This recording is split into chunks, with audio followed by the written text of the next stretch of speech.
Muy buenos días, hermanos. Abran sus Biblias, por favor, en Apocalipsis capítulo 11, versículo 7. Esta mañana nos corresponde continuar nuestro estudio sobre Jesucristo, el Cordero Vencedor. Estudiando el libro de Apocalipsis y analizando cada una de sus partes y analizándolo a la luz de todo el conjunto de la doctrina y el conjunto de la revelación histórica.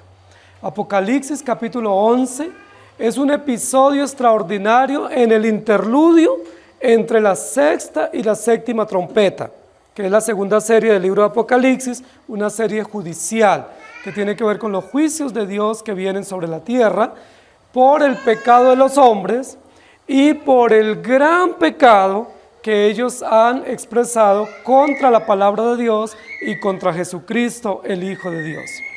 Apocalipsis capítulo 11, 7 dice: cuando hayan acabado su testimonio, la bestia que sube del abismo hará guerra contra ellos y los vencerá y los matará. Este es un versículo bastante profundo y bastante importante en la historia de la redención. Lo primero que nos comienza a decir el versículo y en el capítulo 11 es que hay dos testigos. ¿Sí? A Juan se le da una orden de medir el templo, medir el corazón de los que adoran, pero no medir el patio que está afuera, porque el patio ha sido entregado a los gentiles, es decir, a los incrédulos, a los ateos, para que oyen la ciudad y causen cualquier tipo de males contra los seguidores del Señor y contra aquellos a quienes han sido dejados bajo su cuidado. Luego el capítulo nos dice: y daré a mis dos testigos. No nos dice quiénes son los dos testigos, pero habla de dos testigos que predicarán por 42 meses o por 1260 días, es decir, 3 años y medio. Nosotros dijimos que esos dos testigos no pueden ser profetas del Antiguo Testamento que resucitan y vuelven. Tampoco pueden ser hombres de la historia del Antiguo Testamento que quedaron perdidos en algún lugar y luego aparecen para completar su misión. Nosotros dijimos que esos dos testigos tienen que ver con el mensaje de toda la Escritura, es decir, con todas las profecías y la ley del Antiguo Testamento que anuncian el cumplimiento perfecto del pacto de la redención, es decir, anuncian a Jesucristo. Toda la ley y los profetas están centrados en Jesucristo, ¿sí? Fiel y verdadero, las dos columnas del templo, ¿cierto? Los dos candeleros, los dos olivos que están arraigados y que dan luz espiritual y que son la esperanza para el pueblo de Dios y para la humanidad, tiene que ver con Moisés y los profetas, ¿sí? O Moisés y Elías, no como personajes literales, sino con todo el conjunto de sus escritos y con todo el legado que nos quedó a través de los escritos canónicos o de la historia del pacto. Entonces, cuando introduce el versículo 11 acá diciendo: cuando hayan terminado su testimonio, se refiere cuando se haya cumplido o terminado la tarea de los profetas o de los testigos, ¿sí? Los dos testigos. Es interesante porque el capítulo 11 nos pone de manifiesto que en medio de una serie judicial hay un testimonio o hay unos testigos que dan fe de que se está cumpliendo precisamente las sentencias de lo que se está ejecutando en la serie de las trompetas. Estos dos testigos son Moisés y los profetas, es decir, la ley y las profecías del Antiguo Testamento que anuncian a Jesucristo. Todo ese testimonio que dan esos testigos está siendo dado en medio del sufrimiento. Es importante que no olvidemos que estos dos testigos están vestidos de cilicio. Es decir, toda la historia del Antiguo Testamento está cubierta o está rodeada o está presente el sufrimiento, la aflicción, la persecución. No solamente contra esos profetas y contra esos testigos del Antiguo Testamento, sino contra aquellos con los cuales se va a dar el cumplimiento preciso de esas profecías, es decir, con Cristo. Entonces, todo el Antiguo Testamento hay sufrimiento. Es decir, hay enemigos, hay antagónicos al mensaje del reino y la iglesia sigue triunfante. El versículo dice: cuando hayan acabado su testimonio. Y yo quiero que aquí nos fijemos un poquito porque eso hace parte de lo que nosotros queremos decir. El versículo que nos ocupa hoy va a hablar de una bestia. Y la mayoría de nosotros inmediatamente ponemos nuestros ojos en ese concepto y nos desviamos pensando quién es la bestia, de dónde viene, qué hace, cómo se llama, y como que todo el centro de atención se lo lleva la bestia, ¿sí? Y eso es una de las grandes equivocaciones en nuestra interpretación. Primero, porque no es el centro de interpretación. El propósito de Apocalipsis y el propósito de la Escritura en ningún momento es la bestia, o el dragón, o el falso profeta. El centro de toda la Escritura se llama Jesucristo y su propósito redentor, ¿sí? Es decir, el pacto eterno de redención. En ningún momento hay un segundo plano para la bestia o para un dragón, ¿sí? O hay una acción estelar de parte de él. Siempre el protagonismo, la centralidad, la suficiencia, el honor, la gloria, el dominio es únicamente para Jesucristo. ¿Estamos de acuerdo? Entonces el capítulo 11, como todos los capítulos de Apocalipsis, en ningún momento están centrados en Satanás o en la bestia. Están centrados en Jesucristo. Por eso el versículo comienza diciendo, cuando hayan acabado su testimonio. Es decir, ¿cuál es el objeto del desarrollo del versículo 7? ¿La bestia o el testimonio de los testigos? Los testigos y el testimonio que ellos han dado, testimonio que aún va a ser sellado con su propia vida. Es decir, entregando su vida en sacrificio o entregando su vida en martirio a causa y por causa del testimonio. ¿Sí me hago entender? Entonces quiten su mirada de la bestia, ¿sí? Y centren su mirada en la primera parte del texto, cuando hayan acabado su testimonio, ¿sí? Y por eso el título de nuestra enseñanza hoy no es la bestia. El título de nuestra enseñanza hoy es misión cumplida. Misión cumplida. Lo primero que el texto nos va a decir es que hay unos testigos y hay un testimonio. Y eso tiene que ver evidentemente con el pacto de Dios y tiene que ver con asuntos de justicia o asuntos judiciales. Porque en cualquier asunto judicial donde hay un juicio y donde hay un juez y donde hay unos cargos, tienen que haber unos testigos, ¿sí? Y tiene que haber unos testimonios o una base jurídica de norma sobre la cual esos testigos tienen que dar su testimonio o su información o sus pruebas. La primera parte del versículo dice, cuando hayan acabado su testimonio. Y yo quiero que nosotros observemos aquí varias cosas. Primero, que hay dos testigos que se han presentado en los versículos anteriores. Esos dos testigos ya dijimos que son Moisés y los profetas, o la ley y los profetas, es decir, la palabra de Dios, que está prometida y que está dándose a conocer a través de sombras o a través de figuras o a través de señales de pacto. Cuando hayan acabado su testimonio. Segundo, tenemos que anotar que hay un testimonio que han dado algunos hombres de Dios que a lo largo de la historia han sido llamados y puestos en lugar de autoridad para dar a conocer o para proclamar o profetizar lo que en el capítulo 10, en el último versículo, se les dijo: ve y profetiza, come el libro y profetiza. Es decir, hay unos testigos, hay un testimonio. ¿Cuáles son los testigos? La palabra de Dios, el Evangelio. ¿Cuál es el testimonio? La palabra de Dios. Es decir, testigos y testimonio en algún sentido serían la misma cosa, porque la palabra de Dios atestigua de sí misma y la palabra de Dios es ejemplificada por los testigos temporales que anunciaron, pero por el gran y perfecto testigo, el fiel y verdadero, Apocalipsis capítulo 1. ¿Estamos de acuerdo? No estamos hablando de falsos testigos que conocemos por montones. Estamos hablando del único y verdadero testigo que en el libro de Apocalipsis se presenta como dos testigos. Ya dijimos que no son dos, es uno, pero que hay dos partes de ese testimonio, que uno es la parte normativa y la otra es la parte predictiva, ¿sí? Moisés y los profetas, ¿sí? La norma, la ley, pero también la esperanza, la gracia. No son dos testigos. La ley y los profetas, ¿de quién anuncian? ¿O a quién profetizan? ¿O cuál es el testimonio que dan? Del único y perfecto testigo que se resume en la ley y los profetas. ¿Me hago entender? Muy bien, aquí el texto nos va a decir cuando hayan acabado su testimonio. Que eso es lo primero que nosotros debemos notar. Es decir, hay una norma, hay un llamado, hay un encargo, pero hay unos tiempos. Hay unos límites históricos en los cuales se debe dar cumplimiento a esas disposiciones o a esos anuncios proféticos, y llegará el momento en que ese testimonio se dará o se terminará o se cumplirá. ¿Sí? A mí me gusta mucho esa parte, porque si eso no estuviera antes de la aparición de la bestia, nosotros nos asustaríamos terriblemente. Pero la bestia que va a aparecer inmediatamente después en el texto, dice que previo a la aparición de esa figura monstruosa o terrorífica, han acabado su testimonio los testigos.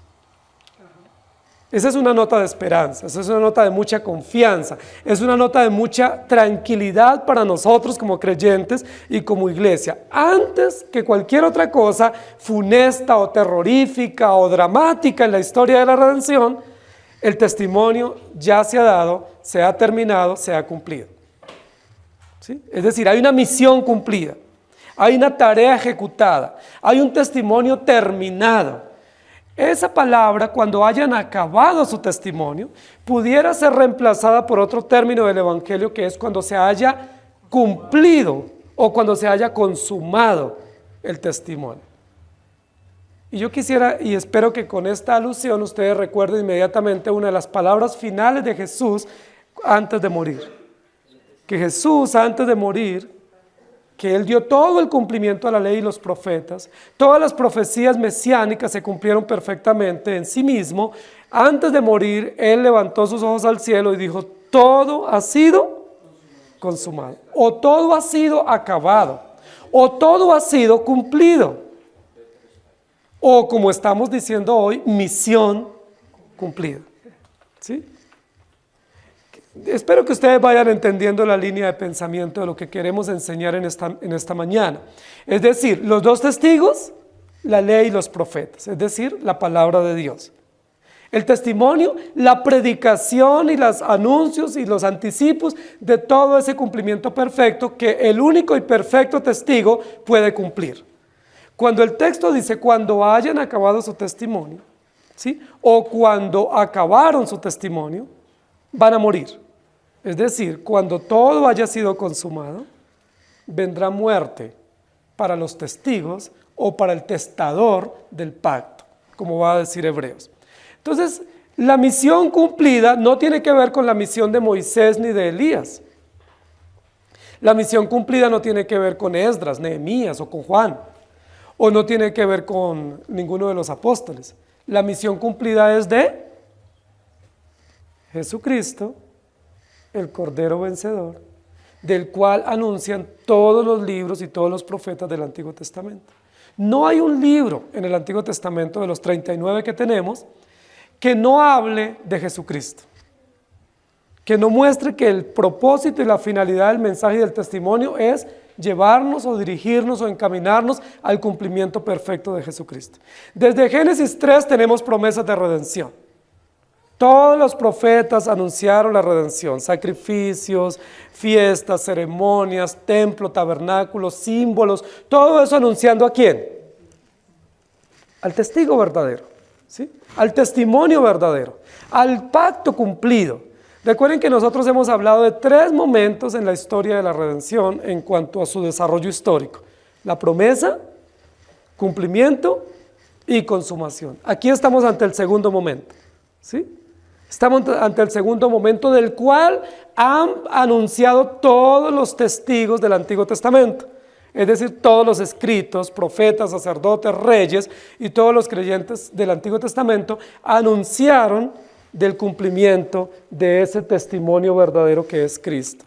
Entonces estamos ante una promesa que fue dada, de la cual escribieron muchos escritores y muchos hombres esperaron, pero estamos ahora ante el cumplimiento de esa palabra en su totalidad. Cuando hayan acabado su testimonio, hay una tarea que cumplir, hay una palabra y unas promesas que se han advertido y se tiene que dar fiel cumplimiento. Pero una vez se haya cumplido, ¿sí?, se va a advertir su cumplimiento y viene un evento que le va a proseguir.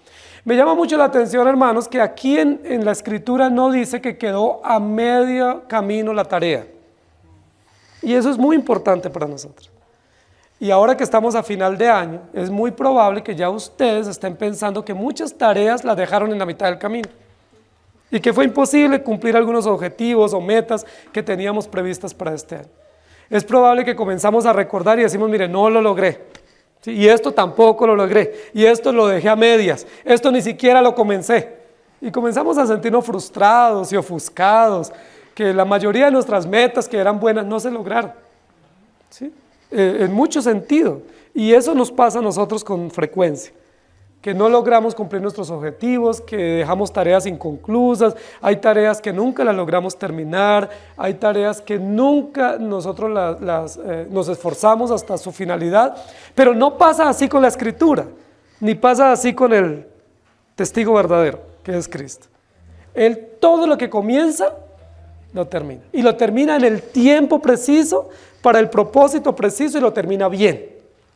Recuerden cuando abrimos la Escritura en Génesis capítulo 1, ¿cierto? En el principio creó Dios, y luego dijo Dios, y fue primer día, segundo día, y luego dice, cuando hubo acabado todo, cuando hubo cumplido o consumado la tarea de la creación, reposó.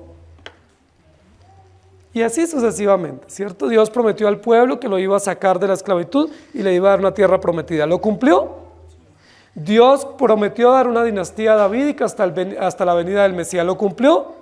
Sí, señores. Él prometió sentencias para su pueblo rebelde. ¿Lo cumplió? Les dijo, los voy a llevar cautivos, pero los regreso. ¿Lo cumplió? Todo lo termina bien, y lo termina en su tiempo, lo termina de manera precisa, y eso es un aspecto del carácter de nuestro Dios. El versículo dice, cuando hayan acabado, ¿sí? No dice cuando estén a medio camino, cuando hayan comenzado, ¿sí? No los dejará este animal monstruoso que termine en su obra, dice no, cuando hayan acabado. Ahora, si vienen situaciones o consecuencias o realidades después de que la tarea se haya acabado, yo les pregunto, ¿qué importa?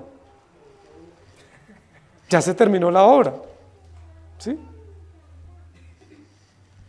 Lo terrible, lo nefasto sería que esa situación o circunstancia truncara el ejercicio o la ejecución de una obra. Eso sí sería terrible. Pero si esa realidad de dolor, de angustia, de muerte, de derrota, entre comillas, acontece después de que se ha terminado lo que se ha prometido o se ha determinado, pues no hay ningún problema. Yo sé que muchos de ustedes que son padres han dicho, si me enfermo o si yo muero, pues yo por lo menos le pido a Dios que me deje ver crecer a mis hijos. Y si eso acontece después de que mis hijos crezcan y se valgan por sí mismos, pues no hay problema, ¿cierto? Muchos hemos pensado eso, ¿sí? Por lo menos que Dios nos dejara ver que nuestros hijos ya crezcan y sean responsables por sí mismos. Y si morimos, pues ya ellos se van a defender, ¿sí? Pero esperaríamos o anhelaríamos no morir antes de, ¿sí? Y que nuestros hijitos quedaran por lo menos pequeños, sin poderse valer por sí mismos. Lo que la Biblia nos está diciendo acá es Dios es el perfecto diseñador. Él es el que determina planes y los cumple con precisión, con exactitud. La mayoría de las obras civiles que se aprueban en nuestros gobiernos, siempre se requiere un otro sí, ¿cierto? Y ese otro sí va con incremento en los presupuestos y con otro tipo de valoraciones, porque siempre hay otros intereses y porque los seres humanos nunca estamos comprometidos en cumplir a cabalidad y con entregar en el momento preciso las obras que se nos encargan, pero Jesús sí, porque Él es verdadero y fiel. Acuérdense que las dos columnas son fiel y verdadero. Los dos testigos son perfectos porque muestran la veracidad y la exactitud de la Escritura cuando hayan acabado su testimonio. Es decir, cuando se cumpla la misión, cuando se termine a cabalidad esa tarea, vendrá una realidad. Ahora, la tarea nos va a decir en los textos anteriores que esa tarea tenía un tiempo límite y era 3 años y medio. ¿Se acuerdan? 3 años y medio. Y aquí pudiéramos ver varias cosas. Algunos ven ahí los 3 años y medio de Elías, ¿sí? Que oró para que no lloviera. es una referencia histórica. Otros ven los 3 años y medio del sitio del emperador sobre Jerusalén para destruir la ciudad. Pero también pudiéramos ver aquí, en alguna medida, los 3 años y medio del ministerio público de Jesús. ¿Recuerdo?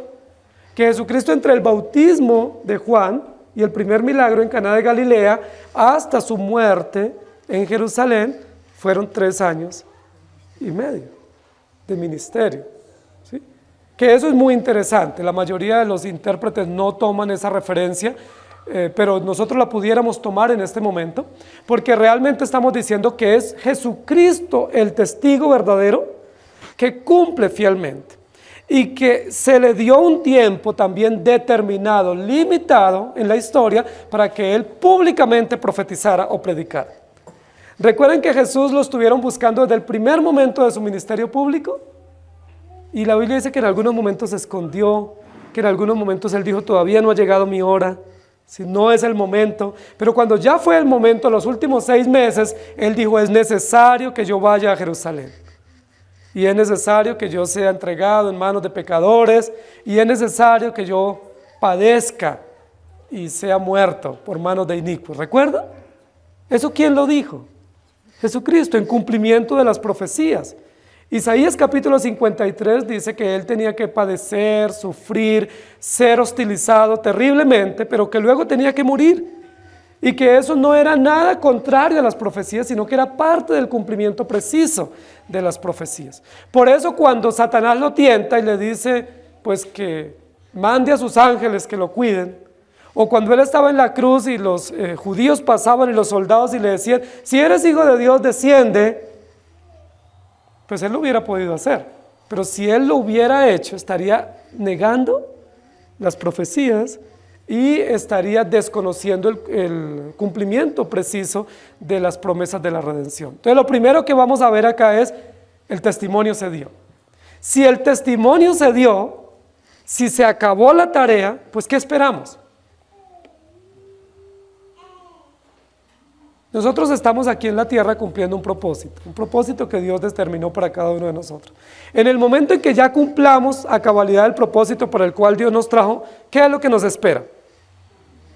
Que Él nos llame a su presencia. Por eso creemos que cuando una persona muere, pues cumplió el propósito que Dios le tenía determinado. Nosotros como familia o como vecinos quisiéramos que esa persona no se fuera, porque a nosotros nos parece que todavía le falta tareas por cumplir. Pero como el propósito es de Dios, siempre que esa persona cumple, Dios lo llama a su presencia. La misión Cristo la cumplió fielmente. Lo segundo que vamos a ver en el versículo dice: cuando hayan acabado su testimonio, la bestia que sube del abismo, y esa es una alusión bastante terrible, ¿cierto? Porque nos va a hablar de un animal monstruoso, terrorífico. La Biblia no nos dice que es una bestia como las bestias que nosotros conocemos, ¿cierto? Que sería un caballo o un animal de carga. Cuando está hablando acá de una bestia, nos está hablando de una figura monstruosa o terrorífica, ¿sí? Es interesante, hermanos queridos, que de este concepto de la bestia se ha tergiversado todo el Apocalipsis. Pero yo les quiero hacer recordar varias cosas. Primero, en lo que llevamos de Apocalipsis es la primera mención que se hace a la bestia. Y estamos ya en la mitad del libro. Es decir, Apocalipsis no está dedicado a la bestia. Esta es una mención. Y es una mención indirecta, no directa. Como si hay menciones directas a Jesucristo el Cordero Vencedor desde el versículo 1 del capítulo. Es decir, es una mención indirecta, metafórica, figurada, simbólica, para darnos a entender algo que lo vamos a poder desarrollar con mayor claridad en el capítulo 13. La bestia que sube del abismo.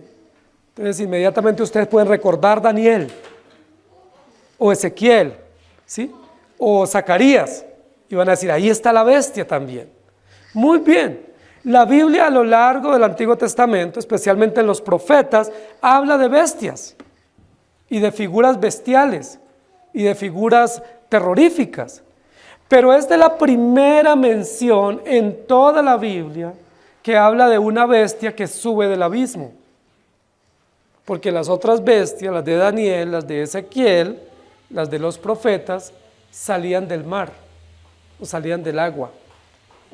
Esta es la primer bestia que sale del abismo en toda la escritura. ¿No les parece eso interesante? Es decir, estamos ante una figura que para el desarrollo histórico de la escritura es nueva, que no es una figura referida en las profecías del Antiguo Testamento, porque es una figura de un animal, ¿sí? De un animal terrorífico, asustador, tenebroso, y el lugar de donde procede, pues es más tenebroso aún. Porque si es una bestia que sube del mar, pues pudiera ser un mamífero acuático, ¿sí? Sí, un hipopótamo, un leviatán, un gran monstruo marino, como se describe en Génesis capítulo 1. Pero esta bestia no sube del mar, dice que sube del abismo. Entonces, ¿qué animal será? ¿Qué figura será? ¿Qué nos está diciendo la escritura con esta figura nueva en el desarrollo del libro de Apocalipsis y el lugar de donde procede? Ahora dice que sube, es decir, ¿de dónde viene? De abajo. El capítulo 9, 10 y 11 de Apocalipsis nos habla de un ángel que desciende. ¿Sí? El ángel desciende, una figura resplandeciente, celestial, sublime, hermosa, poderosa, pero esta figura es una figura tenebrosa, asquerosa, miedosa. ¿Y de dónde viene? De abajo. Es decir, hay un contraste notable en la redacción del texto. Mientras lo celestial o lo soberano o lo sublime viene del cielo, lo más feo y lo más tenebroso y lo más oscuro viene de abajo. Es un contraste. Es un contraste, saben que nosotros no interpretamos la escritura de manera literal, pero ese contraste gramatical nos ayuda para comprender el antagonismo. Es decir, esta figura del versículo 7 es totalmente opuesta a la figura del capítulo 10 que desciende del cielo. ¿Sí me hago entender? Es decir, no hay una afinidad, o no hay una relación, o no hay una complementación. Que muchos en sistemas religiosos dicen que hay una complementación entre el bien y el mal. Sí, que el bien y el mal se necesitan, se coadyuvan, que coexisten y que es requerido. Es decir, el mal sin el bien no puede existir. Esas son filosofías paganas. Nosotros creemos por la Escritura que el bien sí puede existir sin el mal y sí prevalece sin el mal. Y de hecho el bien es eterno, mientras que el mal es temporal e histórico. ¿Sí? Que la luz sí resplandece y prevalece sobre las tinieblas, y que la luz opaca, disipa y elimina las tinieblas. ¿Sí me hago entender? Entonces hay dos figuras, y geográficamente se nos dice que una desciende del cielo, pero esta sube del abismo. Es decir, es una figura antagónica. ¿Sí? No nos dice la Biblia si es un reptil, no nos dice si es un mamífero, no nos dice si es una fiera de la selva, no nos dice nada, sencillamente dice que sube del abismo. ¿Sí? Es una figura bestial, ¿sí? Aterradora. Juan logra verla y dice es una bestia. Ahora, ¿cómo podemos entender qué animal está diciéndonos la Biblia? Muy bien, lo más probable es que no esté describiendo aquí un animal. Lo más probable es que esté describiendo un sistema o esté describiendo una realidad y no un animal propiamente. Cuando el profeta Daniel habló de la bestia, el profeta Daniel tuvo una visión, ¿recuerda? Y esa figura bestial dice que tenía aspecto de varios animales, pero terminó siendo unos imperios. La figura que Daniel vio no fue de un animal, ni fue de una persona. La figura que Daniel vio fue de varios sistemas políticos imperiales. Primero describió a Babilonia, ¿recuerdan? Luego describe a los medos y luego a los persas y luego termina describiendo a los romanos y a los griegos. Es decir, la bestia compuesta que vio Daniel fue una bestia que implicaba sistemas de gobierno. Es decir, no era una persona, era un sistema. Era un sistema político, un sistema económico, un sistema militar bestial. ¿Sí? Terrorífico, devastador, agresivo. Y esta bestia es una bestia agresiva. ¿Por qué lo sabemos? Porque dice, esta bestia sube para hacer guerra. La figura de Daniel y de los otros profetas, la bestia violenta o las bestias violentas eran sistemas políticos. Es decir, eran naciones poderosas, eran imperios en poder que fueron usados por Dios para destruir o para juzgar al pueblo de Dios históricamente o temporalmente. Aquí no estamos hablando de las mismas bestias de Daniel. Algunos dicen que esta figura de Apocalipsis 11:7 habla del imperio romano, que de todas esas bestias babilónicas, medos, persas, griegos, que la más cruel fue la romana. Entonces algunos dicen, no, aquí está hablando del imperio romano que sale del abismo para destruir a los dos testigos. Hermanos queridos, en Daniel el imperio romano es descrito saliendo del mar, no saliendo del abismo, en primer lugar. En segundo lugar, si ustedes revisan en el capítulo número 9 de Apocalipsis, versículo 2, habla de que alguien que desciende del cielo, que tiene las llaves del abismo, abre y sale del abismo, ¿recuerdan? Un humo contaminante, destructivo, tóxico. La pregunta es, ¿el abismo del capítulo 9:2 es el mismo abismo de donde sale la bestia del 11:7? Recuerden que en el 9 dice que un ángel desciende y tiene las llaves. Apocalipsis 1 dice que Jesucristo es el que tiene las llaves del Hades, de Satanás y de la muerte. Y abre y ninguno cierra, y cierra y ninguno abre. Ahora esta bestia del 11:7 dice, sube una bestia del abismo. Es muy probable que la figura del capítulo 9:2 sea el preludio de lo que va a acontecer acá. Es decir, Jesucristo cuando fue prometido, dice la Biblia que también se anticipó una guerra entre la simiente de la mujer y la simiente de la serpiente. Y que la simiente de la serpiente es la simiente de lo más bajo, de lo que se arrastra, de lo más oscuro y tenebroso, que contamina, ¿sí? Y que confunde. En el capítulo que estamos nosotros estudiando dice, sube del abismo una bestia. Ahora, honestamente hablando, en la figura del abismo, o el abismo como metáfora, el abismo no tiene fondo. Es un abismo, ¿sí? Es un precipicio, es un hueco sin fondo. Eso es un abismo. Si tuviera un fondo visto, nosotros diríamos es un hueco, es un hoyo, ¿sí? Es un aljibe, es una excavación. Pero no dice eso, dice es un abismo, es decir, no tiene fondo. ¿Cómo puede salir una bestia de un lugar donde no tiene fondo? Sería contradictorio. ¿Qué es lo que está diciendo aquí entonces el texto? Que de lo que no tiene fondo ni forma y de donde sale lo más oscuro y lo más peligroso, de allí surge o aparece o irrumpe una bestia. En el capítulo 9:2 dice que al abrir el pozo del abismo salió humo contaminante, pero ahora ese humo contaminante que se convierte en langostas ahora nos permite identificar un sistema o un enemigo o un antagónico a ese ángel que descendió del cielo. Y ese antagónico o ese enemigo o ese adversario que se llama diablo, ¿contra quién pelea? ¿Cuál es el objetivo de esa bestia? El objetivo de la bestia es el testigo y el testimonio. Es decir, ¿contra quién hace guerra esa bestia? Contra la palabra de Dios y contra el que cumple o el que encarna fielmente las promesas del pacto de la redención. Es decir, esta bestia tiene un objetivo claro y preciso, y ese objetivo ni es usted ni soy yo.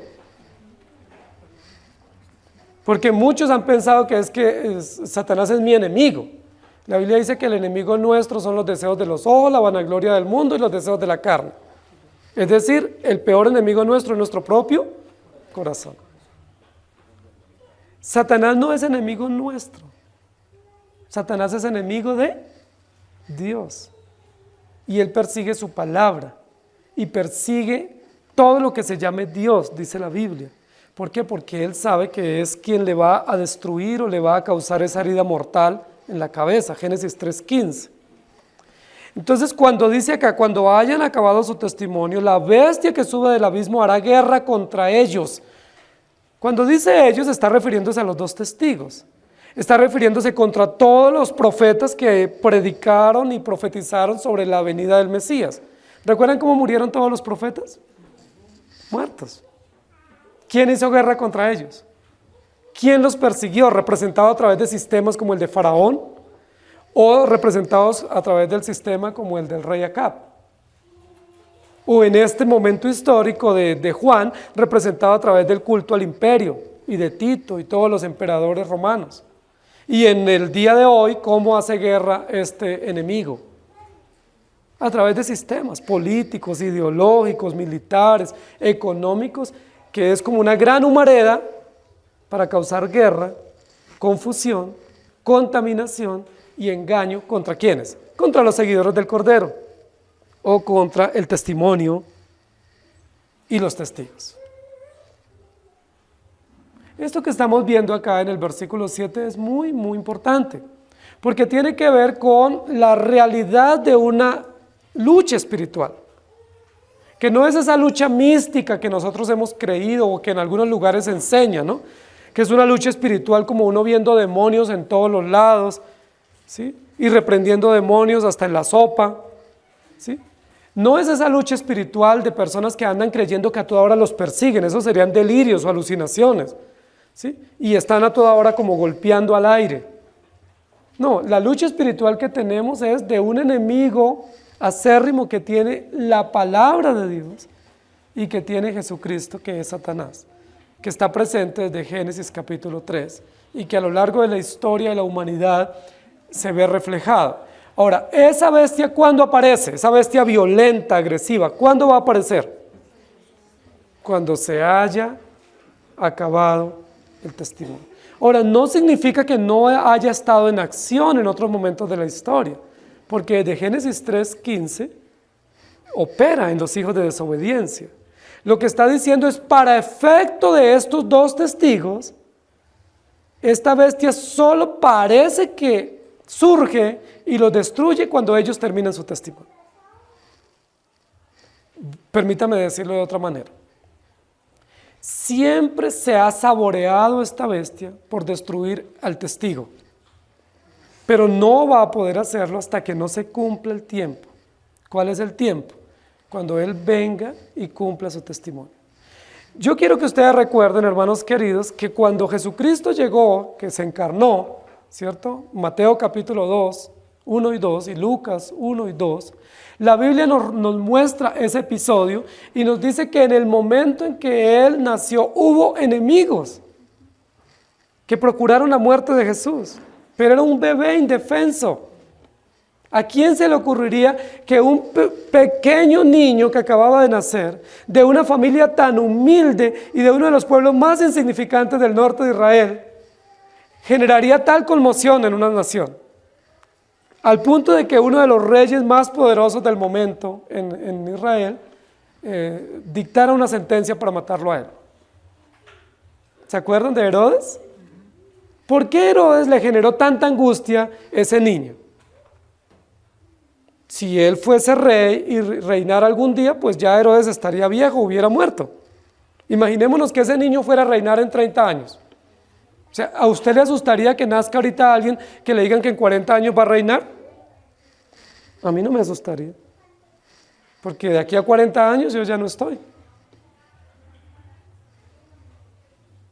¿Por qué a Herodes le genera tal terror y pavor al punto de dictar una sentencia? Porque ese niño no era un niño cualquiera, porque ese niño representa el cumplidor del testimonio verdadero, es decir, Jesucristo, el Hijo de Dios que cumple todas las profecías. Y porque Herodes no es representado él mismo como hombre en poder, sino que Herodes representa un sistema antagónico a la verdad, opuesto a la moral bíblica, opuesto a la ética bíblica y por supuesto que persigue la palabra y persigue el testimonio y persigue a los testigos. Desde Génesis 3:15 hay todo un sistema de maldad que opera en la sociedad y que persigue a los testigos del testimonio verdadero. Eso lo vemos en Génesis 3, lo vemos en Génesis 4, lo seguimos viendo en toda la Escritura. El versículo dice, la bestia que sube del abismo hará guerra contra ellos. No dice que es como una bestia, es claramente una bestia. Es decir, es un sistema de poder, es una representación del mal, de lo infernal, de lo más oscuro y bajo que sale y surge para hacer guerra. Tiene un objetivo claro. Es decir, ese animal es un animal violento, sí, es una figura violenta, es una figura que representa poder, que representa traición, que representa oscuridad, que representa perversión, que tiene un único objetivo: hacer guerra. ¿Guerra contra quién? Contra estos dos testigos. Pero recuerden que estos dos testigos, en últimas, es un solo testigo, que tiene dos caracteres, o dos aspectos del carácter representados, que es fiel y verdadero. Hará guerra contra ellos. A mí me parece muy interesante eso, hermanos queridos, porque no dice, hay otros lugares de la Escritura donde dice que el mal se disfraza, ¿sí? O que los falsos se disfrazan, ¿cierto? Como lobos vestidos de oveja, ¿sí? Que tienen apariencia de piedad. Hay otro lugar donde dice que aparecen como inofensivos, siendo ofensivos. Pero aquí esta descripción es clara. Aquí no hay una apariencia, aquí no viene hablando de paz este personaje. Ese personaje no viene promoviendo un proyecto de paz o promoviendo reconciliación. Este personaje, esta figura, viene haciendo guerra. Ese es su objetivo, esa es su naturaleza, ese es su propósito. Pero una guerra directa, precisa, clara, ¿contra quiénes? Contra el testimonio y contra los testigos. Es decir, es un enemigo acérrimo de Dios y su palabra. Yo les pregunto, hermanos queridos, ¿desde cuándo la palabra sufre violencia? ¿Desde cuándo los seguidores del Cordero sufren violencia y persecución? Entonces alguien va a decir, no, pues cuando ha habido periodos donde los gobiernos son hostiles, cuando ha habido sistemas políticos y militares fuertes, represivos contra el pueblo de Dios. Bueno, eso es faltar a la verdad, porque la iglesia y los creyentes sufren violencia desde el origen, a causa de la palabra y del testimonio que profesa.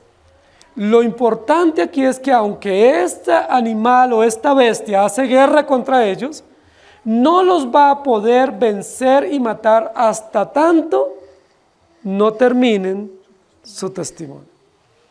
Es decir, no los va a poder terminar a la víspera, sino en el momento en que hayan cumplido su testimonio. Y esto es importante que nosotros lo notemos. El versículo continúa diciendo, hará guerra contra ellos. Contra, no a favor, no en defensa. Contra, antagonismo abierto, claro, es un rival, es un adversario no oculto, no mimetizado, es un adversario claro que tenemos los creyentes. Los enemigos de los creyentes no son ni los vecinos, ni el presidente, ni el Congreso, no, los enemigos de los creyentes son todos los que representan los sistemas ateos, adversos a la fe, contrarios a la verdad, ¿sí? Llámese como se llame, son enemigos de la iglesia, ¿sí? En la época en que sea, del color político que sean, con los intereses ideológicos que manejen, pero son sistemas contrarios a la moral bíblica, contrarios a la verdad bíblica y que persiguen al pueblo de Dios. Aún pueden ser reyes favorables, ¿no? Como de la dinastía. Recuerden que varios de la dinastía davídica persiguieron al pueblo de Dios y los llevaron a la idolatría, a la perversión, a la lujuria, aún siendo reyes de la misma dinastía, es decir, que parecían favorables. Aún sacerdotes que han sido puestos por Dios de la orden de Aarón, se desviaron. Entonces, hermanos, tenemos que tener cuidado con eso. El texto continúa diciendo, hará guerra contra ellos, y luego, ¿qué dice al final? Y los vencerá y los matará. Termina con una nota muy contundente. Y alguien pudiera decir, miren, Satanás logra vencer. Logró derrotar a los creyentes, o logró derrotar a los profetas, o logró perseguir a la iglesia y vencerla. Hermanos, si nosotros entendemos esto de esa manera, estaríamos diciendo que son dos poderes equivalentes y que hasta aquí venía venciendo uno, pero apareció otro más fuerte que venía de abajo, impulsado, y venció. ¿Sería eso correcto? No, porque estaríamos diciendo de dos fuerzas equivalentes y que esta fuerza que viene de abajo viene con tal poder, es tan bestial su forma de atacar que logra vencer y levanta la bandera de la victoria. Pero alguien puede decir, pero ahí dice, los vencerá y los matará. Muy bien, ha matado profetas y ha matado sacerdotes y ha perseguido al pueblo de Dios y mató a Jesucristo. La pregunta es, ¿Satanás venció al matar a Jesucristo? Satanás ha vencido como si fuera un victorioso guerrero al matar a los profetas y a los creyentes. Los mártires que están bajo el altar clamando simbólicamente en el sello número 5 fueron derrotados por Satanás. Algunos dicen que sí. Algunos dicen es que la iglesia en algunos momentos ha sido victoriosa y en otros momentos ha sido derrotada. La Biblia no dice eso. La Biblia dice que la iglesia siempre ha sido victoriosa y que el pueblo de Dios siempre está en victoria y que los creyentes y los mensajeros de Dios siempre están venciendo y para vencer y que vamos de victoria en victoria y de triunfo en triunfo y que las puertas del Hades no prevalecerán contra la iglesia. Entonces, ¿qué es lo que acontece acá? ¿Por qué el texto dice que esta bestia hará guerra contra ellos y los vencerá y los matará? ¿Qué es lo que está diciendo el texto? Que logró silenciarlos, logró opacarlos, logró intimidarlos a tal punto de salir vencedora. Hermanos queridos, Satanás nunca es vencedor. Es una pobre bestia que se arrastra, que sale del abismo. Nunca ha sido victoriosa, nunca va a ser victoriosa. ¿Qué es lo que logró aquí? Logró un objetivo que no era de ella, sino que era un objetivo en cumplimiento de las profecías y era dar muerte al Mesías o dar muerte a los mensajeros.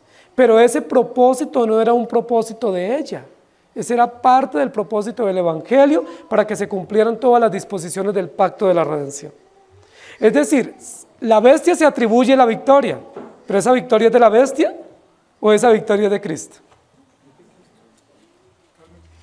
¿Quién fue el que profetizó que iba a morir y que se iba a entregar voluntariamente y que nadie le quitaba la vida sino que la entregaba voluntariamente? Y él dispuso que iba a haber unos instrumentos o unos vasos para que cumplieran ese propósito de la muerte del Mesías, en este caso el imperio romano, soldados romanos, religiosos judíos, hebreos, y un pueblo enardecido que clamó diciendo crucifícalo. Fueron los instrumentos formales, visibles, materiales del hecho. A ellos se les imputará la responsabilidad directa del homicidio cruento de Cristo. Pero ¿quién fue el que determinó que Jesucristo tenía que morir? ¿Cuándo lo determinó? ¿Cuando Adán pecó? ¿Cuando Jesucristo nació? ¿O está decretado en la eternidad? La muerte del Mesías está determinada en la eternidad. Y los móviles que van a llevar a la muerte del Mesías. Entonces, cuando Jesús es muerto, ¿qué dijo esta bestia? Lo logramos. ¿Sí? Y más adelante va a describir cómo festejaron, ¿sí? Cómo salió la noticia, cómo se difundió en las redes la noticia de esta victoria. Dice, hará guerra contra ellos y los vencerá y los matará. Aparentemente, esta bestia fue victoriosa. Aparentemente. Pero lo que ellos no contaban era que era parte del propósito. Es decir, esta bestia contribuye al cumplimiento de un propósito para su propia sentencia. Y es decir, dar muerte al Mesías. En este texto vemos el cumplimiento de una profecía antiquísima, Génesis 3:15. Tú le herirás en la cabeza, pero ella te herirá en el calcañar. Cuando esta bestia le causa una herida en el calcañar a la simiente o a la descendencia de la mujer, ella sale victoriosa, diciendo, lo logramos, vencimos, los matamos. Lo que no sabe esta bestia es que quien tiene la autoridad sobre la muerte no es la bestia, sino Jesucristo. Apocalipsis 1 dice, yo tengo las llaves de la vida y de la muerte. Algunos han dicho, la vida le pertenece a Dios y la muerte a Satanás. Quien tiene poder para dar vida es Cristo y quien tiene poder para matar es Satanás. No, es un error. Apocalipsis 1 dice, Jesucristo tiene llaves de la vida y de la muerte, y Él da la vida y Él la quita. Entonces, ¿quién le quitó la vida a Jesucristo? En términos absolutos, Dios mismo, porque era parte del propósito, porque sin derramamiento de sangre no hay remisión de pecados, porque es necesario que se satisfaga la justicia eterna de Dios, descrita en toda la ley y anunciada en todos los profetas, y esa solo se cumple a través del sacrificio. ¿Se acuerdan cuando Dios le dice a Abraham, ve y sacrifícame a tu hijo? Y cuando iban camino a la montaña, ese hijo le dice, Padre, todo está listo, pero ¿dónde está el cordero? Dios se proveerá del cordero para el sacrificio. Recuerden que Juan dijo, he aquí el cordero de Dios, en la provisión de Dios para satisfacer la justicia, para satisfacer las demandas. Pero era un cordero no para un asado, era un cordero para ser puesto en el altar del sacrificio y presentado en el arca de la alianza como expiación perfecta por los pecados de su pueblo. Hermanos queridos, cuando Jesucristo muere, esa victoria no se la puede atribuir el mundo. Los cargos van para ellos, pero esa victoria es de Jesucristo. Y eso llama muchísimo la atención, porque aquí nos permite ver la Escritura, la vida y las circunstancias de la vida diferentes a como nosotros las vemos generalmente. Nosotros, ¿cómo vemos la muerte o la carestía o el hambre? ¿Cómo la vemos? Como adversas al plan de Dios y como ajenas a la providencia de Dios. Y no logramos ver que todo eso hace parte de un plan, de un propósito, del cual Dios tiene gobierno absoluto y control absoluto, y que hace parte de los juicios y las sentencias que no vienen de Satanás, sino que vienen de parte de Dios sobre los impíos. Cuando dice los vencerá y los matará, es que la bestia logró matar a los profetas, logró matar a los testigos, visiblemente les dio muerte, los persiguió hasta que los encontró, pero no fue porque ella fue victoriosa, sino porque se está cumpliendo exactamente la palabra de Dios. Miren, querida iglesia, a lo largo de la historia de la palabra de Dios, estos escritos sagrados han sido perseguidos. Y ha habido reyes, ha habido emperadores, ha habido empresarios que han dicho, vamos a hacer todo lo que sea por destruir la palabra de Dios.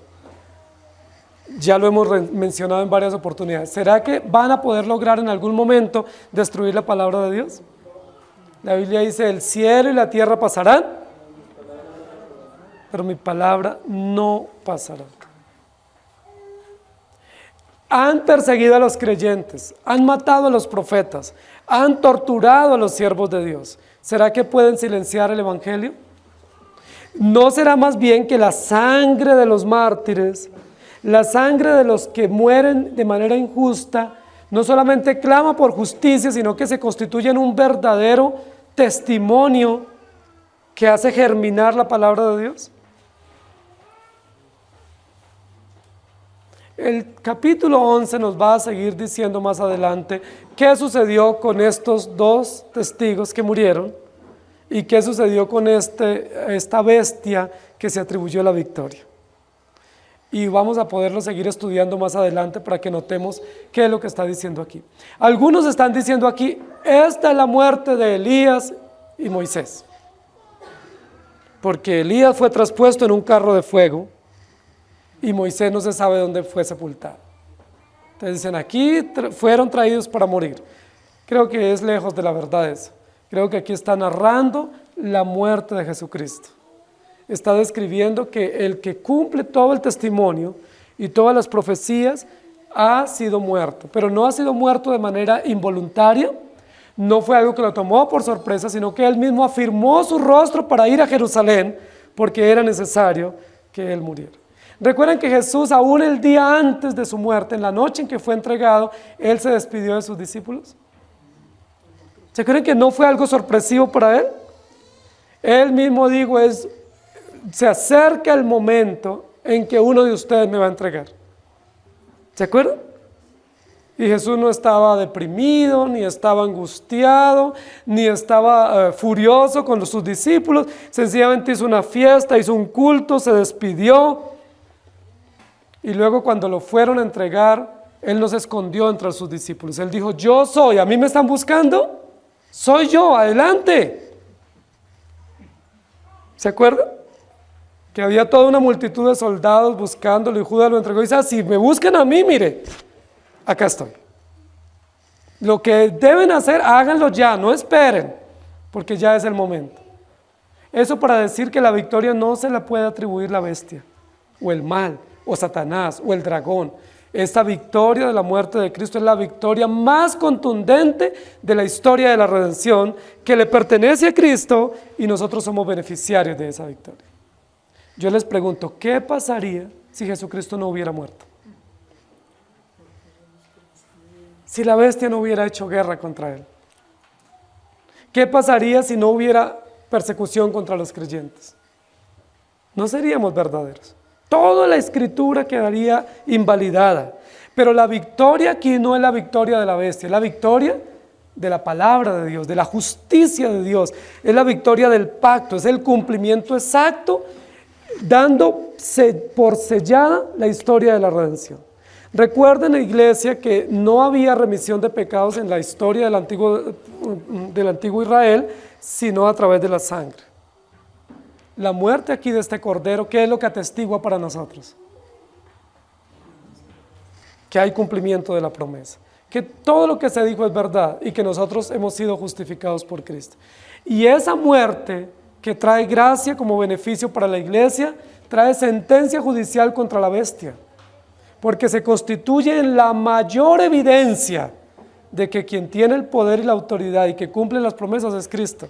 Satanás es mentiroso desde el principio, pero Jesús es fiel y verdadero.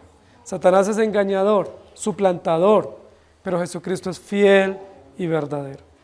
Cuando hayan acabado su testimonio, la bestia que sube del abismo hará guerra contra ellos y los vencerá y los matará. Hermanos, a modo de conclusión, nosotros no debemos tener ningún temor. No le tengan temor a la bestia ni al mal, ténganle temor a su propio corazón. Y la Biblia dice, no le teman a los que pueden quitar la vida, témanle al que puede mandar la vida o el alma al infierno. ¿Por qué nos asustamos? Porque los presidentes, por los sistemas políticos, por las leyes que promueven estos sistemas corruptos. ¿Por qué nos asustamos? Yo veo muchos creyentes compartiendo noticias que no debieran compartir. Sale una noticia de que aprobaron el matrimonio homosexual en una nación y quienes más repican esa noticia son los creyentes. ¿Y por qué? Eso no es una buena nueva. O sea, ¿qué podemos esperar de un mundo caído? No nos debe atemorizar, no nos debe asustar lo que suceda a nivel político, económico, militar en las naciones. ¿Qué sí nos debe asustar? Lo que Dios determine con nosotros. porque Él es el que tiene el control absoluto.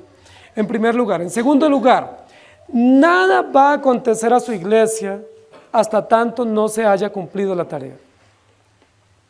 Es decir, si usted va a morir de manera cruel, tenga la plena seguridad que el día que muera ya usted terminó su tarea. Entonces, gracias a Dios por morir así. Porque si ya cumplimos la tarea que Dios tenía lista para nosotros, pues no queda nada de añoranza o de ilusión o de expectativa, sino estar con el Señor. Por eso Pablo decía, para mí es mejor morir. Morir es ganancia. Si es necesario morir, estoy listo. Pero si Dios me tiene otra tarea, pues hay que cumplirla antes de.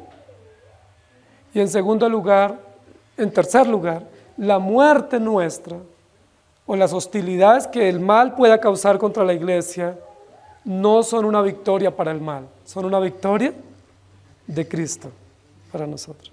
Porque aún nuestras caídas se constituyen en victorias para el pueblo de Dios. Aún los juicios o las disciplinas o las reprensiones de Dios para nosotros se constituyen en una victoria. Porque dice la Biblia, los que aman a Dios, todas las cosas les ayudan a bien. Aún la muerte, el dolor, la disciplina, aún los fracasos, aún las derrotas, aún las consecuencias más adversas para el pueblo de Dios siempre redundan para bien. ¿No es eso maravilloso? Entonces, cuando haya muerte o haya victoria aparente de Satanás o del mal sobre la iglesia, esa victoria no es del mal, esa es una victoria de Cristo que providencialmente ha encaminado todo para su propia gloria. Por ejemplo, ¿quién diría que el hambre en Belén sería favorable para que una familia judía fuera a Moab? ¿Eso cómo lo vería uno? Que toque que salir exiliado. Uno dice, no, terrible, dejar mi casa, mi familia, toda mi tranquilidad para tener que refugiarme en otro país pagano. Pero era el medio de Dios para salvar. ¿Se acuerdan? A Ruth la Moabita. Providencia increíble, incomprensible para nosotros. ¿Quién pudiera creer que de esa persecución que Dios causa a su pueblo y que son llevados por sirios y asirios a Babilonia, iba luego a venir el cumplimiento de las profecías?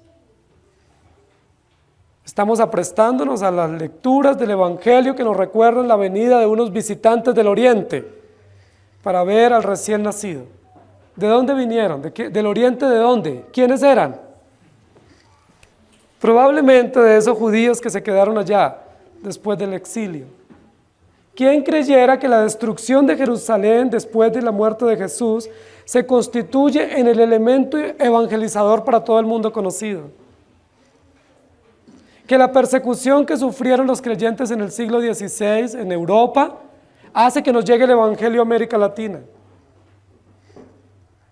Es decir, todo ayuda para bien. Cuando dice los vencerá y los matará, la victoria es del Cordero vencedor. No de otro vencedor que apareció por ahí de la nada. El único vencedor, el único victorioso, el único que puede matar, el único que puede destruir, el único que puede juzgar es nuestro Dios. Por eso nuestra confianza en Él. Misión cumplida. Una vez Jesucristo cumplió su misión, inmediatamente fue llevado al trono celestial. Una vez cumplamos, Dios nos llevará. Mientras tanto, nos va a preservar porque ese es su plan y ese es su propósito. Oremos. Señor, gracias por darnos esperanza a través de tu palabra. Nos das esperanza que tú estás en control absoluto de todas las cosas.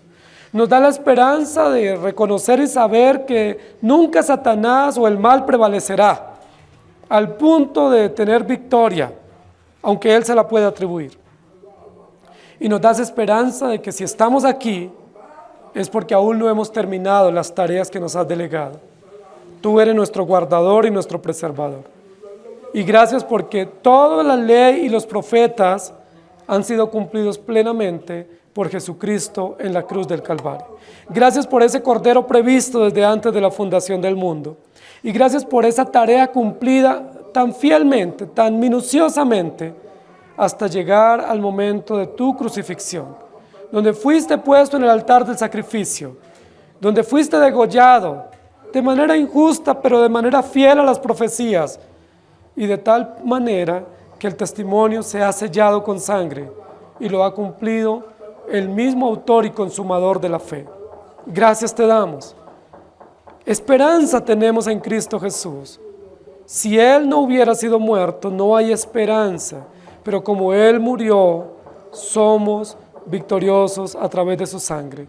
Muchísimas gracias, porque así como un día se dijo, hoy ha nacido, también un día se dijo, ha sido crucificado, fue crucificado, pero luego al tercer día se dirá, ha resucitado. Gracias por el Evangelio completo que se nos presenta en estas líneas para darnos esperanza. Ayúdanos a mirarte a ti, no mirar al mundo ni a confiar en nuestras fuerzas, sino a levantar nuestra mirada a ti y depender del que todo lo puede, la ley y los profetas, Jesucristo, el cumplidor del pacto. En el nombre de Jesús. Amén. Que el Señor les bendiga, iglesia.